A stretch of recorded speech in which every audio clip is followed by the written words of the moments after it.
Hi friends, welcome to my channel.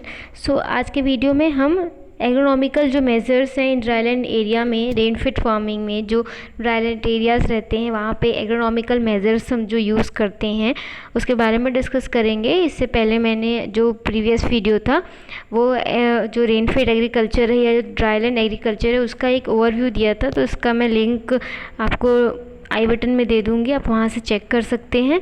उसी में हमने देखा था कि टू टाइप्स में हम मेज़र जो है वो यूज़ करते हैं, first agronomical measures and second जो मैकेनिकल मेजर्स जो रहते हैं। जो सॉइल एंड वाटर का जो कंजर्वेशन रहता है वो बेसिकली हम एग्रोनॉमी एंड मैकेनिकल जो भी मेथड्स हैं उनका यूज़ कर कंजर्वेशन करते हैं।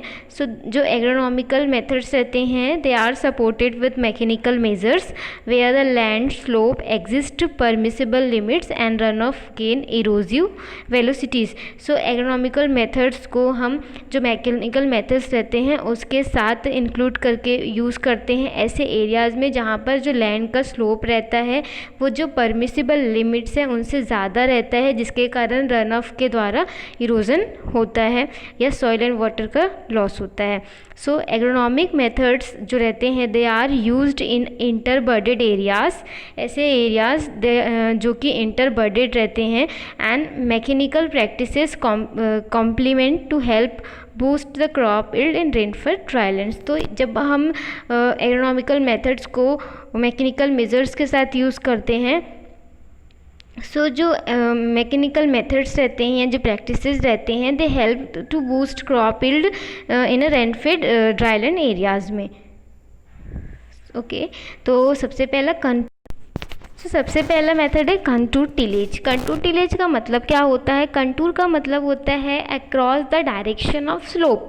जितने भी हिली रीजन्स रहते हैं उनमें डायरेक्शन ऑफ जो स्लोप रहता है उसके अक्रॉस जब हम एग्रीकल्चरल ऑपरेशंस करते हैं, ऐसे मतलब जगह ये रहते हैं जहाँ पर जो होल्डिंग कैपेसिटी है वो बहुत स्मॉल रहती है या बहुत ही कम रहती है। ठीक है, तो इसको हम कंटूर में हिली एरियाज़ में जब ऐसे हम एग्रीकल्चरल प्रैक्टिस करते हैं ऐसे जगहों पे तो उसको कंटूर नाम दिया गया है। इस जगह पे क्या होता है, जो ऑपरेशंस रहते हैं वो बहुत ही सिंपल रहते हैं और इसके अलावा ये प्ले करते हैं एक बहुत ही major role in retarding the process of soil erosion through the run off. ठीक, इसके अलावा हम देखते हैं it also conserve the soil and due to increase the time of concentration and more rain water seeps through the soil profile to the recharge water.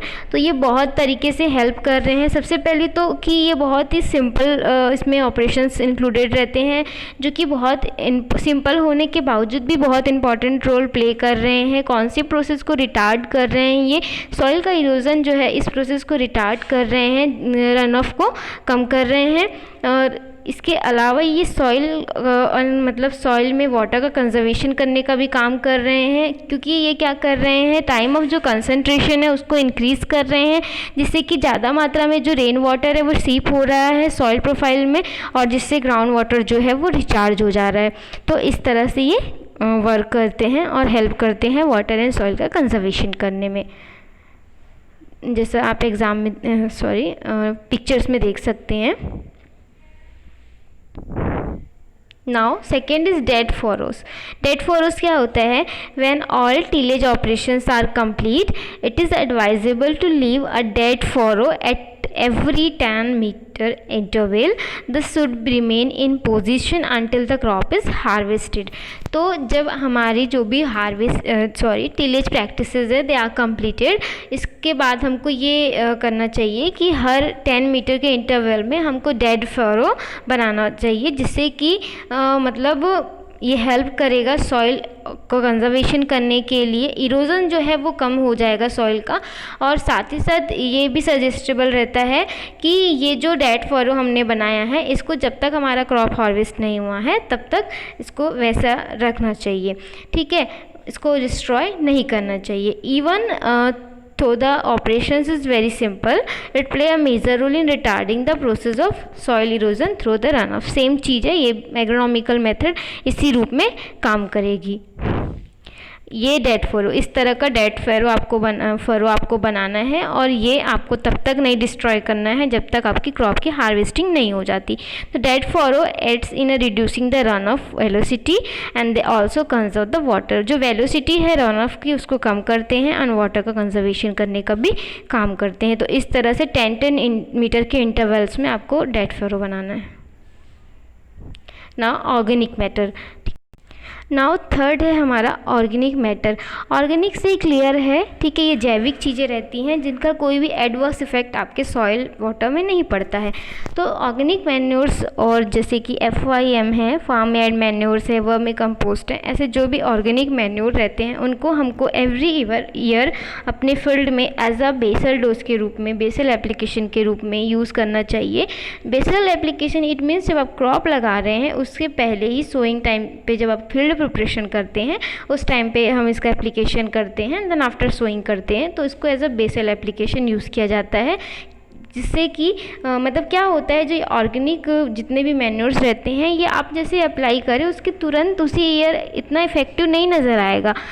आपने जिस year apply किया उसके नेक्स्ट ईयर उसका असर ज़्यादा अच्छे रूप में दिखाई देगा, इसलिए आपको हर साल एप्लीकेशन करना चाहिए। इससे क्या होगा, आपके जो सॉइल का जो फिज़िकल भौतिक कंडीशन है, भौतिक रूप है जो है सॉइल का, वो अच्छा हो जाएगा और वाटर होल्डिंग कैपेसिटी सॉइल की जो है इंक्रीज़ हो जाएगी। तो इसलिए आपको बेसल एप्लीकेशन मैन्योर्स का करना चाहिए। Organic matter they improve the activity of soil microorganism, ठीक है, and also provide the much needed micro plant nutrient of all kinds besides nitrogen, phosphorus and potash. ये जो भी ऑर्गेनिक मैटर रहते हैं ये सॉइल में, आपको पता है कि माइक्रो ऑर्गेनिज्म प्रेजेंस रहते हैं, उनकी एक्टिविटी को इंक्रीज़ करते हैं, बिकॉज कोई भी हार्मफुल इम्पैक्ट नहीं डालते हैं। अगर इसी की जगह हम केमिकल यूज़ करते हैं तो ये माइक्रो ऑर्गेनिज्म पे हार्मफुल इम्पैक्ट आता है। तो ऑर्गेनिक मैटर का एप्लीकेशन करने से इनकी एक्टिविटी इंक्रीज़ हो जाती है, जिससे कि जो भी ऐसे माइक्रो न्यूट्रिएंट रहते हैं, जिंक है, कॉपर है, जो भी माइक्रो न्यूट्रिएंट्स हैं, मैग्नीशियम है, मैग्नीज है, ठीक है, beside your nitrogen, phosphorus and potash, ऐसे माइक्रो न्यूट्रिएंट्स जो प्लांट के ग्रोथ एंड डेवलपमेंट के लिए पर्टिकुलर स्टेजेस में रिक्वायर होते हैं, उन माइक्रो न्यूट्रिएंट को ये जो भी ऑर्गेनिक मैटर में अवेलेबल जो भी सॉइल में अवेलेबल माइक्रो ऑर्गेनिज्म है, वो ऑर्गेनिक मैटर के एप्लीकेशन जब हम करने लगते हैं तो ये माइक्रो न्यूट्रिएंट जो है वो माइक्रो ऑर्गेनिज्म के द्वारा प्लांट को अवेलेबल होने लग जाता है। सो ये देख सकते हैं आप, जो ऑर्गेनिक मैटर है, वर्मी कंपोस्ट है, FYM है, कवर क्रॉप में रूप में आप ग्रीन मैन्यूर यूज़ कर सकते हैं, ये सब चीज़ें।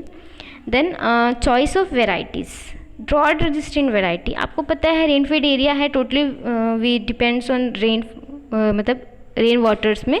तो हमको यहाँ पर जो भी ऐसी वैरायटी हैं जो सूखा सहन कर सकती हैं, varieties with prone genetic character to withstand longer periods of drought. ज़्यादा टाइम तक अगर पानी नहीं मिल रहा है फिर भी वो वैराइटीज़ विथस्टैंड कर सकती हैं ऐसे एरियाज़ में, ऐसे कैरेक्टर वाले हमको वैराइटीज़ का यूज़ करना चाहिए। The varieties perform well in the situation where the interval between the rainy days are too long. Okay, then early maturing varieties जो हैं वो यूज़ करना है हमको। The varieties with short duration of life cycles, seed to seed, ठीक है, seed जब हमने सोइंग किया तो सीड को सोइंग किया, एंड जब हम हार्वेस्ट करेंगे तो सीड तक का जो साइकिल है वो उनका मतलब शॉर्ट होना चाहिए ड्यूरेशन। ऐसी वेराइटीज़ हमको चूज़ करनी है as the cut down the water requirement of the crop, जिससे कि वाटर रिक्वायरमेंट जो है वो कम हो जाए क्रॉप की। Now the success rate of the short duration crop is greater than the long duration crop. यहाँ पर ये देखा गया है कि जो लॉन्ग ड्यूरेशन क्रॉप रहती हैं वो इतनी सक्सेस नहीं है ड्राई लैंड एरिया में as compare to short duration. Next है सीड रेट, जो अब देखते हैं कि सीड रेट कैसे हेल्प कर रहा है यहाँ पे।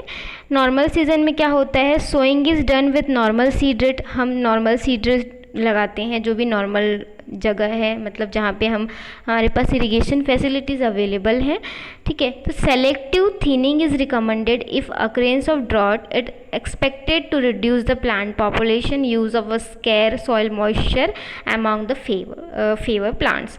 तो क्या है कि जब हम ड्राईलैंड एरियाज़ में सीड लगा रहे हैं, मतलब सोइंग कर रहे हैं, तो हमको फिर सेलेक्टिव थिनिंग ऑपरेशन करनी चाहिए। ये रिकमेंडेड है कि आपको जब लग रहा है कि ड्रॉट कंडीशन ड्यूरेशन है, मतलब रेन जो है ड्यूरेशन लॉन्ग हो गया, पानी नहीं गिर रहा है बहुत समय के लिए, फिर हमको थिनिंग करनी पड़ेगी सेलेक्टिव प्लांट्स की, जो आपको लग रहा है कि सक्सेस ज़्यादा नहीं देंगे, जिससे कि क्या होगा, जब आप थिनिंग कर देंगे सेलेक्टिव तो प्लांट का जो पॉपुलेशन है वो कम हो जाएगा, जिससे कि जो सॉइल मॉइस्चर के लिए जो प्लांट्स के बीच कंपटीशन है वो भी कम हो जाएगा और हमारा प्रोडक्शन जो है वो हमको अच्छा मिलेगा। ठीक है। एंड देन लेट सीज़न में क्या होता है, इससे ये जो है हमने नॉर्मल सीजन की बात की। ठीक है। अब हमको लेट सीजन में अगर हम ग्रो कर रहे हैं तो where the monsoon is moderately delayed normal cropping with reduce seed rate is advised. अगर मान लो हमने लेट सोइंग करी, लेट सीजन में सोइंग कर रहे हैं, मानसून डिले हो गया है, तो हमको फिर कम सीड रेट के साथ सोइंग करनी पड़ेगी। अगर हम नॉर्मल सीजन में सोइंग कर रहे हैं तो हमको क्या थिनिंग वाला ऑप्शन चूज़ करना पड़ेगा, बट अगर लेट सीजन में करते हैं तो हमको सीड रेट ही कम करना पड़ेगा। Now line sowing and wider spacing. Line sowing क्या होता है, लाइन सोइंग क्या जो कंटूर्स हैं जो हमने देखा, लाइन सोइंग जो कंटूर एरियाज़ रहते हैं वहाँ पे बहुत ज़रूरी रहता है, क्योंकि it arrays the run of and conserve the soil being eroded. ये जो रन ऑफ है उसको रोक कर रखता है एंड सॉइल जो है उसको इरोजन होने से कंजर्व करता है, बचाता है। इसके अलावा it help to use of labour efficient implements in weeding. हमको मतलब लेबर की ज़्यादा नीड नहीं पड़ती है वीडिंग के लिए। ठीक है। तो लाइन सोइंग हमको करना चाहिए। And then wider spacing between the row and between the plants, plant to plant and row to row हम डिस्टेंस लिखते हैं ना एग्ज़ाम्स में, तो हमको यहाँ पर वाइडर ज़्यादा से ज़्यादा चौड़ा स्पेसिंग देना है प्लांट्स के row and plant to plants में। ठीक है। इससे क्या होगा, प्लांट पॉपुलेशन भी कम होगा और उनके बीच जो कंपटीशन है डिफरेंट चीज़ों के लिए, न्यूट्रिएंट के लिए, सॉइल मॉइस्चर के लिए, वो कम हो जाएगा। Few plants have greater access to limited available soil moisture. Now weeding में क्या है कि जो अनवांटेड प्लांट्स रहते हैं उनको हम क्या करते हैं, हटाते हैं। ठीक। तो frequent weeding is an important part of dryland agriculture. हमको फ्रीक्वेंटली वीडिंग करना बहुत ज़रूरी है ड्राईलैंड एग्रीकल्चर में, जिससे कि प्लांट पॉपुलेशन हमारा मेंटेन रहे और वहाँ पर कंपटीशन क्रिएट मत हो सॉइल मॉइस्चर के लिए। So line sowing and the mechanical weeding जो है, मैकेनिकल जो इम्प्लीमेंट्स हैं उनके साथ हमको वीडिंग करना चाहिए। With the appropriate size of the blade, harrows, cycle weeders remove the unwanted vegetation which compete with the main crop. ठीक। ऐसे वीड्स जो मेन क्रॉप के साथ कॉम्पीट कर रहे हैं उनको हमको जितने भी वीड हैं उनको रिमूव करना बहुत इम्पॉर्टेंट है। So removal of the weeds help the main crop obtain greater accessibility to the soil moisture and plant nutrient for its own growth. अब जब हम ऐसे प्लांट्स को रिमूव कर देंगे जो अनवांटेड है, हमारे लिए उपयोगी नहीं है, और वो हमारे जो मेन क्रॉप है, जो हमारे लिए उपयोगी क्रॉप है, उसके साथ कॉम्पिटिशन कर रहा है। ठीक है। तो जब हम ऐसे चीज़ों को हटा देंगे जो अनवांटेड है, तो वहाँ पर जो सॉइल मॉइस्चर एंड अदर जो प्लांट न्यूट्रिएंट की जो एक्सेसिबिलिटी है हमारे मेन क्रॉप के लिए वो इंक्रीज़ हो जाएगी, ग्रेटर हो जाएगा। ठीक है। और ग्रोथ जो है वो भी बढ़ेगी मेन क्रॉप की। नाउ स्ट्रिप क्रॉपिंग क्या होता है, rising the erosion permitting crops, that is EPC। ठीक है। Erosion permitting crops with the erosion resistant crop having the abundant advantageous root system and providing high percentage of the canopy in strips। तो जैसे कि हमने मान लीजिए हमारा जैसे क्रॉप हमारे लगे हुए हैं फील्ड में, जो इरोजन जिसके कारण होता है, उसके साथ अगर हम मान लीजिए इरोजन रेजिस्टेंट क्रॉप जब लगा देते हैं तो वो स्ट्रिप क्रॉपिंग कहलाएगी। ठीक है। तो ये जो इरोजन रेजिस्टेंट क्रॉप है इनका जो रूट रहता है वो एडवेंटिशियस रूट रहता है, जो कि high percent of the canopy provide करता है। ठीक। The close growing ERC erosion resistant crop strips are generally legumes. ये मोस्टली लेग्यूम्स फैमिली से बिलोंग करने वाले क्रॉप्स रहते हैं। They are fix the nitrogen in the soil and enrich it. ठीक। The increased resistance to runoff in ERC result in higher volume of water percolating through soil profile due to increased time of concentration, and the canopy also protect the soil from the beating action of the soil। ये strip cropping है आपका। हमने ऐसे crop लगाए हैं जो soil जो है इरोजन को उसको परमिट करते हैं, उसके साथ हमने सॉइल इरोजन को रेजिस्टेंट करने वाले क्रॉप्स भी लगाए हैं।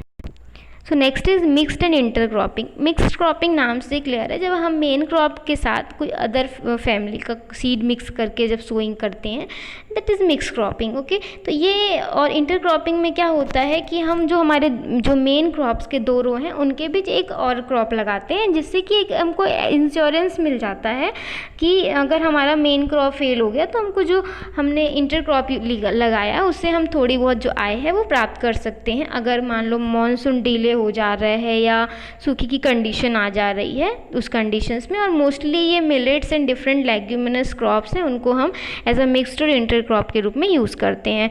So different root system of the mixed crop feed at different depth of the soil. तो इसमें क्या होता है कि डिफरेंस रहता है लेग्यूमिनस एंड सीरियल क्रॉप्स में, और हम जब इसको मिक्स करके लगाते हैं तो इनका कॉम्पिटिशन कम रहता है क्योंकि इनके रूट सिस्टम डिफ़र करते हैं और ये डिफरेंट सॉइल डेप्थ में जाकर न्यूट्रिएंट को लाते हैं। ठीक, then mixed cropping provide the small quantity of the grain of different kinds for the home consumption at different times. This is that is the mix cropping. Groundnut के साथ हमने क्या किया, पिजन पी लगाया है। 8 रो हमारा ग्राउंडनट का है और 2 रो हमने पिजन पी के ले लिए हैं, that is finger millets and pigeon pea 8:2 के फॉर्म में। एग्री हॉर्टिकल्चर अब देखते हैं हम। यहाँ पर क्या है कि मार्जिनल लैंड जो रहते हैं do not produce good annual crop return even in normal season. This kind of soil are best use for raising the tree और of economic value and creating the permanent assets. तो ऐसे marginal जो land रहते हैं जहाँ पर जो हम एनुअली जो क्रॉप लगाते हैं उनका प्रोडक्शन अच्छा नहीं आ रहा है, तो इसमें हम क्या कर सकते हैं, जो भी फ्रूट ट्रीज़ रहते हैं या हॉर्टिकल्चरल ट्री रहते हैं जो इकोनॉमिक वैल्यू वाले रहते हैं उनको लगा सकते हैं, जिससे कि हम परमानेंट एसेट्स क्रिएट कर सकते हैं। So this lands are also very good for the raising dryland horticultural crop such as the mango, cashew, tamarind etcetera. ठीक है, यहाँ पर हम मतलब इस मार्जिनल लैंड में हम हॉर्टिकल्चरल इकोनॉमिक वैल्यू वाले ट्रीज ग्रो कर सकते हैं। A part of the land could be in earmarked specially for the planting mixed tree species known in the area for providing the fuel, fodder, timber for household needs and agricultural implements. The crop suit for dryland horticulture fruits is mango, sapota, guava, bear, tamarind, custard apple, wood apple, jamun, betel, jackfruit. इनकी जो water requirement है वो as compare to other crops के कम रहती है because इसलिए इसको ड्राईलैंड हॉर्टिकल्चर। सो बेसिकली आज के वीडियो में हम इतना ही डिस्कस करेंगे। ये पूरे जितना भी मैंने आपको भी चीज़ें बताई है हमारे एग्रोनॉमिकल मेजर्स में हम यूज़ करते हैं for conservation in soil and water. ठीक है, नेक्स्ट वीडियो में next topic. So thank you for watching this.